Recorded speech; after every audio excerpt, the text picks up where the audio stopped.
Hey, you guys, thanks for listening in to Tips with T. On today, I have Miss Jayme with us. Hey, Miss Jayme, how you doing today? I am doing well. How are you doing today? I'm doing awesome. So thank you so much for being a guest on the show today. So tell us a little bit more about Miss Coach Jayme and what you all do. So Coach Jayme, well, I have a very, very diverse background in many, many different type of careers, but what I have finally landed in on is I am a mindset transformation coach, certified life coach, and NLP practitioner. So I do one-on-one coaching, group coaching, and then I also run in-person wellness retreats. Outside of that, I love anything and everything fitness and falling true to the coaching identity. I actually volunteer very, very heavily within the special needs community as well. So that's a little bit about me. Awesome. So tell us, how was your journey of becoming an entrepreneur? What did that look like for you? Kind of my upbringing, I grew up in a really, really small town and I had my hands in everything. Like I did multiple sports all within one season. So just staying busy was something I always did and had my hands in everything. And I also was just naturally a leader. So I actually had graduated high school with my license in cosmetology. So I started working for myself right as soon as I graduated. And then I ended up going to school for massage therapy. So that was kind of in correlation with that. And so I guess what it all boils down to is I've been an entrepreneur of some type Mhm. since I graduated. I just definitely didn't really know and understand the skills really at that point. And then for even a hot second, I got burnout from it. And I thought corporate was the way to go. And very quickly, I learned that I don't do well by having somebody tell me what to do. So that definitely lit the fire back under my butt to continue being an entrepreneur. Awesome. Yeah, I tried the corporate world, realized the corporate world was not for me. I hate being micromanaged. I hate being overworked and feel like underpaid. And it's a lot being in corporate that I just don't, I look at it now like I don't understand how other people do it now that I'm an entrepreneur. Um, so kudos to you. So because I really do understand the pain and the feeling. Absolutely. So what would you say your purpose was of starting your coaching business? So I'm kind of a big believer that, life happens for us and not to us. And we can only connect the dots looking backward, right? So, you know, when I was young, being in multiple sports, I came from a toxic home, like just divorced family and just chaos constantly, drugs, alcohol, abuse, manipulation, all of the above. I experienced all of that, dealt with a lot of death and just I was always a very bitter person and I struggled with my own self-worth. And at that point, I have two older sisters, and I was always known as the selfish one because I was the spoiled baby of the family. And so I grew up doing absolutely the opposite, Mhm, where anytime something was for me, I thought that was not okay. mhm. So I quickly realized that like if I want to do anything, it has to be for everybody else. So I just naturally became a servant, I guess, if you will. And I loved uplifting others. Clearly, I know it's shocking. I'm so shy, right? I always just had a lot of energy and was just very loud and just could I could totally take control of the energy in the room, whether it was like crazy high or if I was in a low, like I could pull somebody right down with me. And so being in all the sports that I was, coaching naturally fell into place with that. Um, and so I think that just as everybody else, our greatest tests become our testimonies. And I think that God kind of put me through a lot of different trials as far as with personal relationships as well as careers. That way I could learn how to empathize, but also slightly relate and know how to pivot conversation to help people through their struggles, where I didn't feel I had anybody to help me through mine. Mhm. So I just believe it was kind of God's plan the whole time. And it just took me to get out of my own way and trust his plan rather than my own. Yeah, awesome.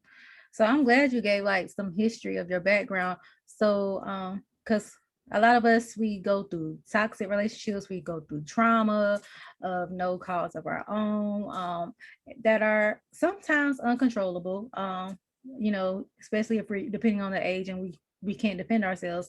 But how can we break unhealthy generational cycles so we won't become a product of our environment, so we can, um, I guess, fulfill our ultimate purpose? And I think this is a great question because, whether, I mean, part of this I can go faith based on, which I can do here in a second if that's okay. But even just from more of a in the flesh form, if you will, Mhm. is that's every ounce of why I refer to myself as a mindset coach. Right. Is it all starts and ends within our minds. Mhm. And working heavily within the special needs community, I learned so much about myself, but just about the world because of them. And there's a quote that I had heard when I first started getting involved with Special Olympics, and they said, the only disability is a bad attitude. Yeah.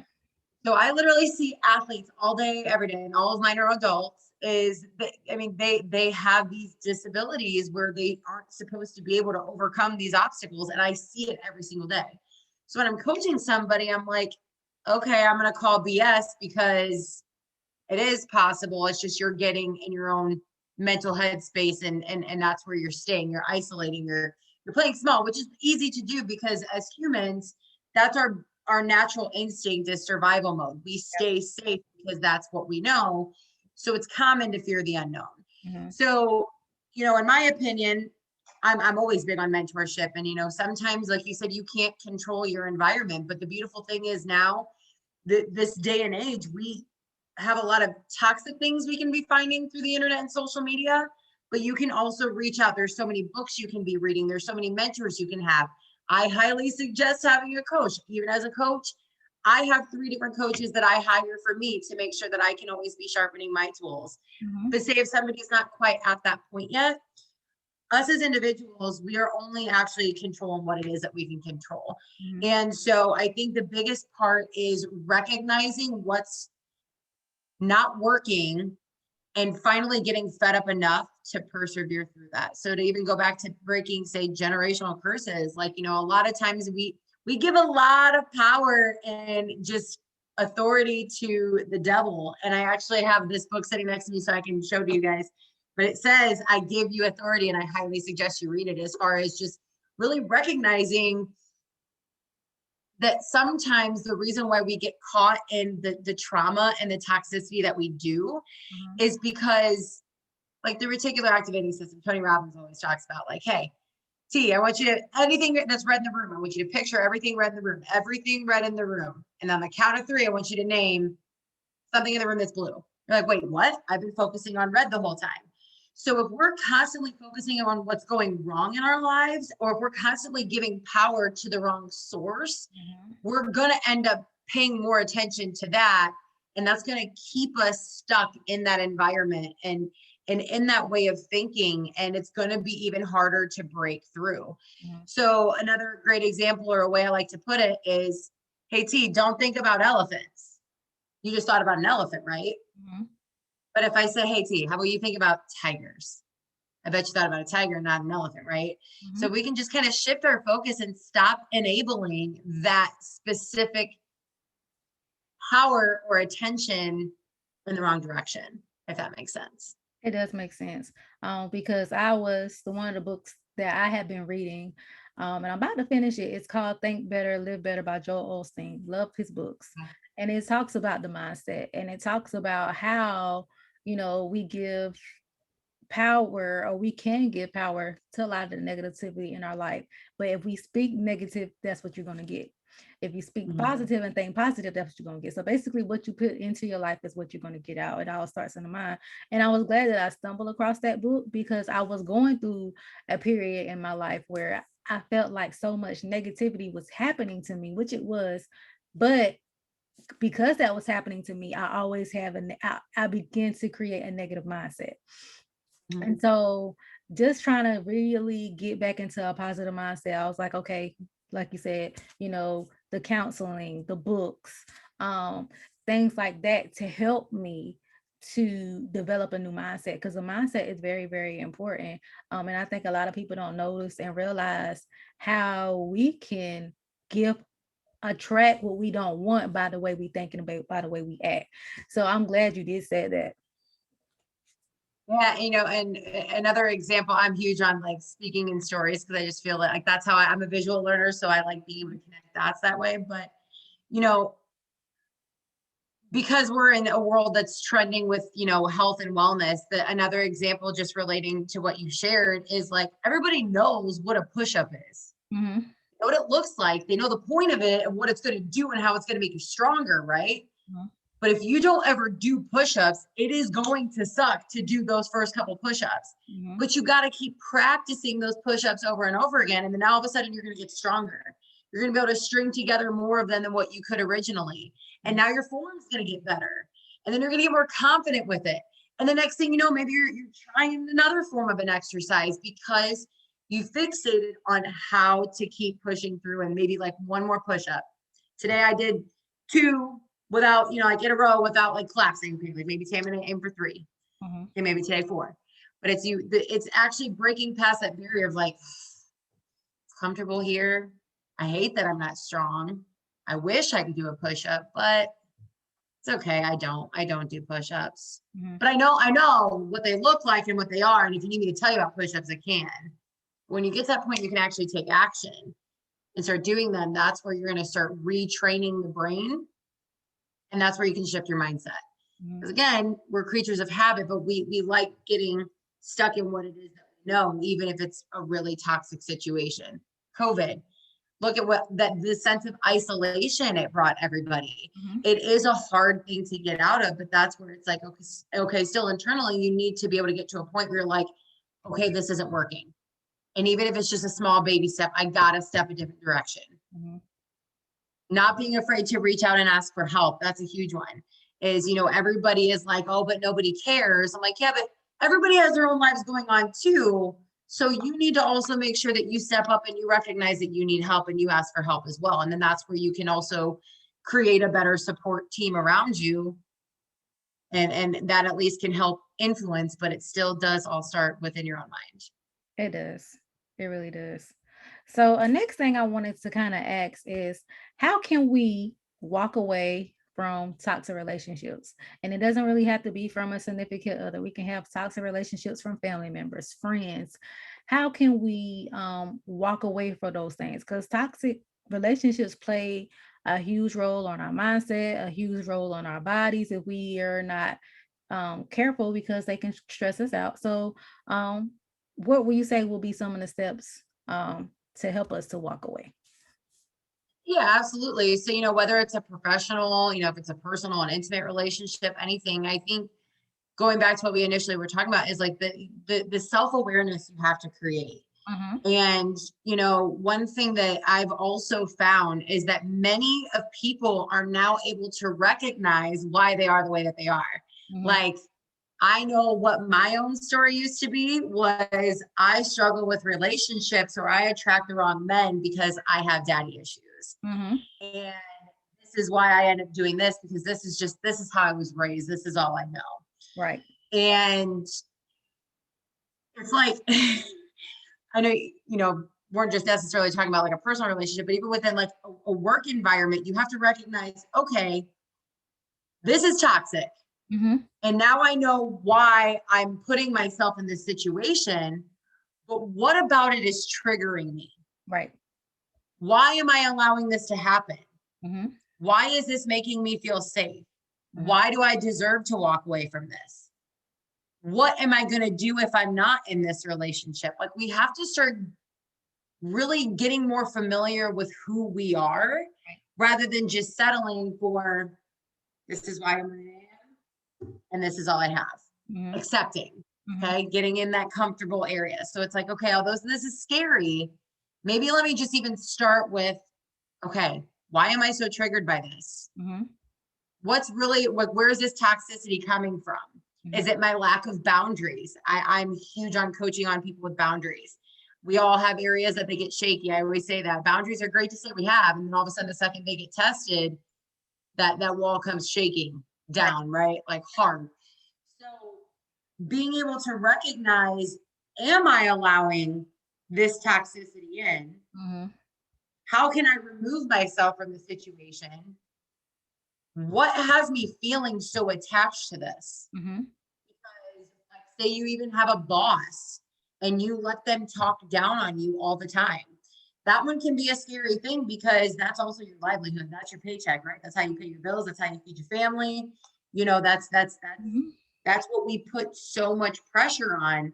But then if we stop and think about it, be like, okay, well, they're going to keep treating me this way because I'm letting them do it. Mhm. You know, and it doesn't mean that you have to lash out and act just as toxic in return, but sometimes we also have to hold ourselves accountable and be like, I'm giving them permission, the permission slip to treat me this way, Mhm. which is why they think it's acceptable to be that. Mhm. But if I can set that boundary, like, hey, listen, I respect you and I know that you're, you know, you're my boss, but this is where I have to draw the hard line. Yep. Like, is there a different way you can communicate this to me because this isn't working and I'm shutting down because you're making me feel less than when you communicate that way. Right. That's a very uncomfortable thing to do, Mhm. but you have a choice. You know, it's like the phrase choose your hard. Do you want to just think it's hard to stay in this toxic environment, or is it worth that sense of feeling hard to start breaking out of that environment? Right. You're completely right. I had a very, very hard supervisor. Because of like that example that you gave, he just talked down on me when it came come to my hair and the things that I do and how I do things. Um, I was a good worker, would even try to get me to do some of his tasks for him, but at times and that got played out. But it's just the fact that, when you don't set those boundaries, I don't care who it is, like we teach people how to treat us, and if we don't set those boundaries and stand up for who we are, and then like now looking back at it, I'm like, okay, well maybe I should have took him to HR and we would have sat down and we would have had a conversation with HR just to have a mediator, so it wouldn't get to, you know maybe it's a because it's a sexist thing because he was a male and I was a female, or just so it won't get out of hand. Just have a third party present. If that it Mhm. helps, go for it. Yes, those things might make you feel uncomfortable, but at the end of the day, I'd rather be uncomfortable approaching. I'd rather be uncomfortable approaching you about an issue that's bothering me than not approaching you at all that can cause me additional stress. And I had to get to that point because, there's nothing more like having a peace of mind, especially when you go to work. Work can be stressful already, or even when you're around certain friends and family members, that can be stressful. But learning to set boundaries and healthy boundaries is so very important.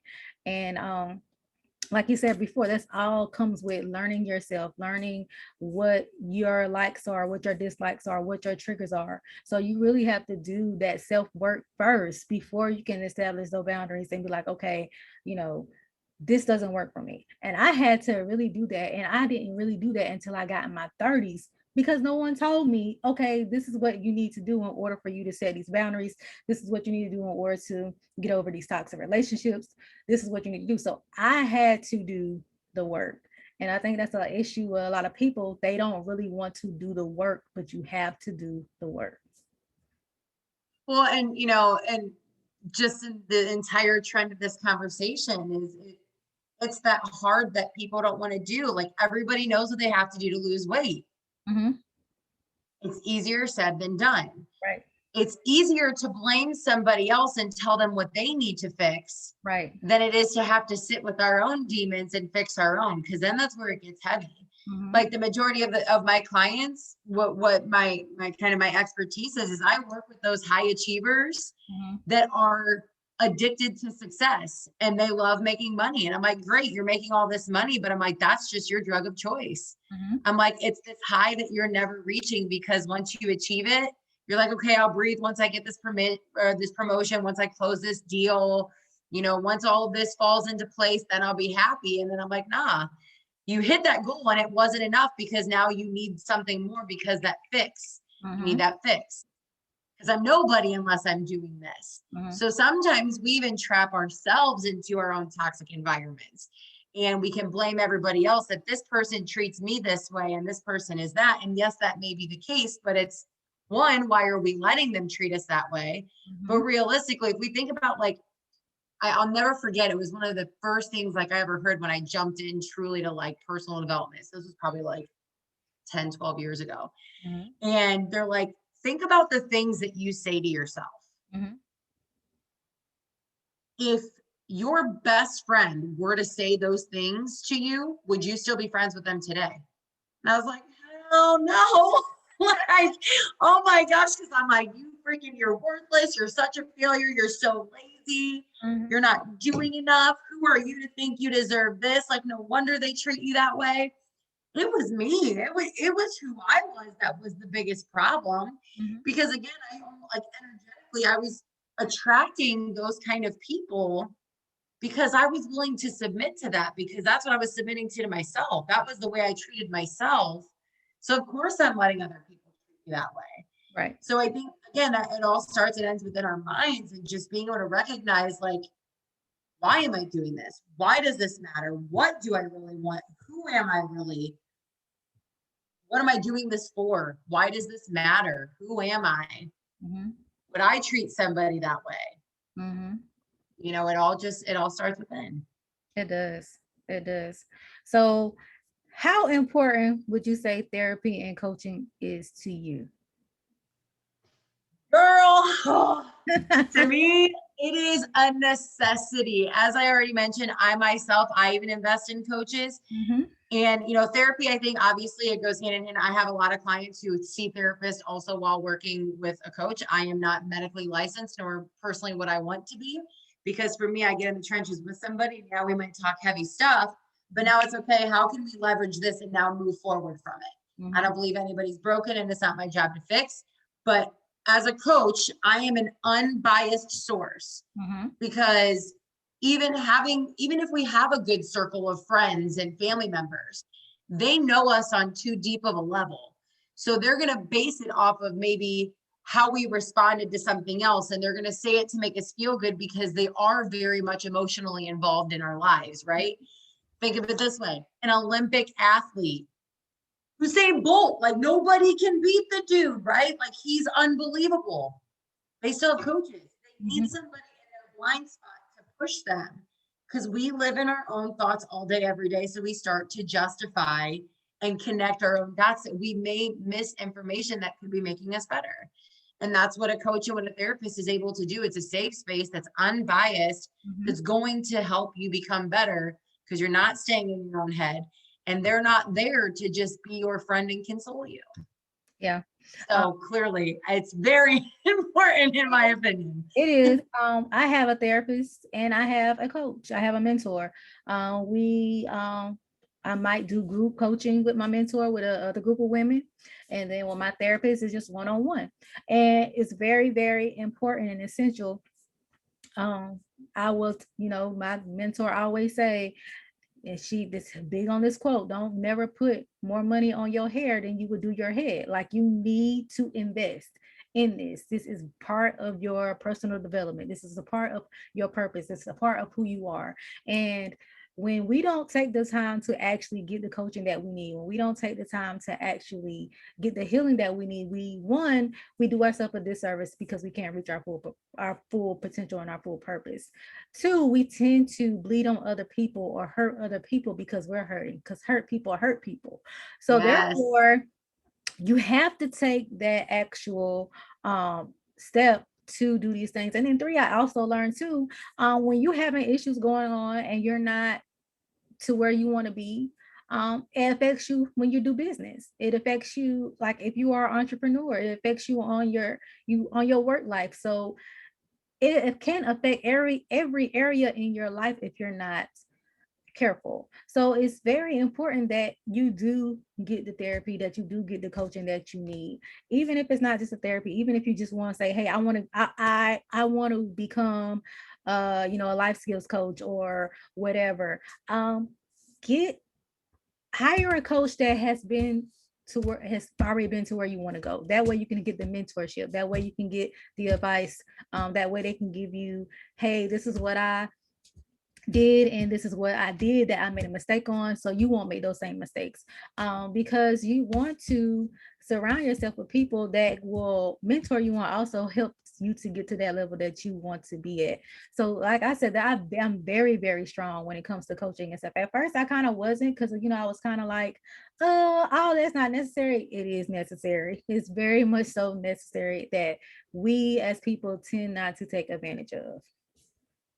Yeah, and even going with that, because that's one of the main things I notice. People would rather spend that money on a vacation, or they'll even say, don't get me wrong, like you should be spending money and taking care of like your kids or your loved ones and stuff like that. But again, another analogy, I used to get so mad when I would get on an airplane, because when they were describing or they were explaining the rules to you about like, hey, if this plane's about to crash, the thing's gonna flop down and you need to put the oxygen mask on you, then the person next to you. And I was like, no, because if my mom is next to me, you better believe like I'm gonna put that on her first, because I love her. Like I love her so much. Like I need to make sure she's taken care of.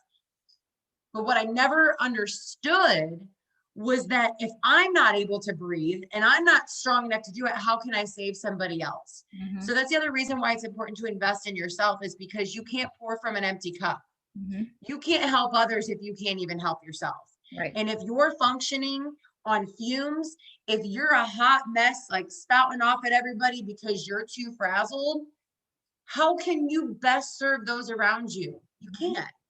It's impossible. But then also the fact that you deserve that. And one thing I do want to mention, just because this is another, I'm a full believer that there is plenty of room for coaches in the coaching space. But one thing also, when somebody is looking for a coach, that I also suggest is that it's great to have somebody that you can follow, a mentor that can tell you, hey, this is what I did, this is how I did it, and these are some mistakes to avoid. Although I fully think that is a great form of encouragement and motivation. As I said, I don't think anybody's broken, and it's not my job to fix them. My job is not to project just my life experiences on you and expect your path to be the same. And that's one area that I will say that I have found in the coaching space that tends to create some problems, is that now everybody's assuming that their path has to look exactly like their coach's path. And as a very well educated, and in my opinion, a very good coach, is they can disconnect from it, that this isn't about me. Although I can give you examples on how this served me and how it benefited me, this is your journey. You have to find what works for you. And I'm here to challenge you and coach you through your own ways. Be here if you mess up. Like if you've never shot a basketball before, okay, you decide to throw it in between your legs. Like obviously that's not how you shoot a basketball when you're on the basketball court. And then you're like struggling. You're like, Jayme, I don't know. I tried it. I can't make the shot that way. Like, okay, well, hey, let's try tweaking your form. Let's see what happens if you do it this way. How does that feel for you? You might miss a few shots. Hey, it's all right. Let's make this adjustment. That's what a coach is there to do. See your potential, encourage you, and push you when you don't feel like you can push yourself. But yeah, sorry, I went on a little side tangent there, but that is one thing that especially anybody who's listening, one, you deserve to have a coach, period. You deserve to have many, many mentors. Therapy is not a bad thing. All is necessary, because you deserve that investment in yourself. And the people around you deserve to get the best version of you too, because that's going to make them better. So you deserve it first and foremost. But for two, that is one thing that I highly suggest, is that somebody goes into it knowing what their expectations are in a coach, somebody who's going to push them, who's not just going to settle for, okay, whatever you say goes, and I'm just going to follow your path. You don't want that. Yeah. Awesome. Well, thank you so much, Miss Coach Jayme, for coming on the show today and sharing with us your experiences. So I'm going to share the social media handles, and you can tell our listeners how they can get in contact with you if they would like to render your services. Sounds perfect. And yeah, thank you for having me as well. So I know my name is a little interesting to spell, so thank you for having it up on the screen. But yeah, if you go to JaymeCharlotteCoaching.com, that's my website. I have a blog on there. You will see testimonials and just kind of get a little bit more of a backstory on who I am and my coaching style and who it is that I work with. Of course, Instagram, you can find me at Jayme the Coach, and then Facebook, as my name, Jayme Charlotte. And then I do have a motivational group that I'm always posting tips, tricks, encouragement, tough love in, and that is called Unleash the Beast Within, Conquer Your Own Worst Critic. So, and then LinkedIn, same thing, find my name. And if you guys want to get in contact with me, you can do so. My number is 910-317-0396. You can shoot me an email at contact@mjfinancial.biz. You can find me on my website if you want to schedule a consultation at www.mjfinancial.biz. You can find this episode on Anchor, you guys, and you can find the playback for this interview on the YouTube channel as well. So thank you once again, Miss Jayme or Coach Jayme, for being on the show today. I highly appreciate you. Yes, I appreciate you as well. Thank you so much. And all right, you guys, we will see you on the next episode of Tips with T.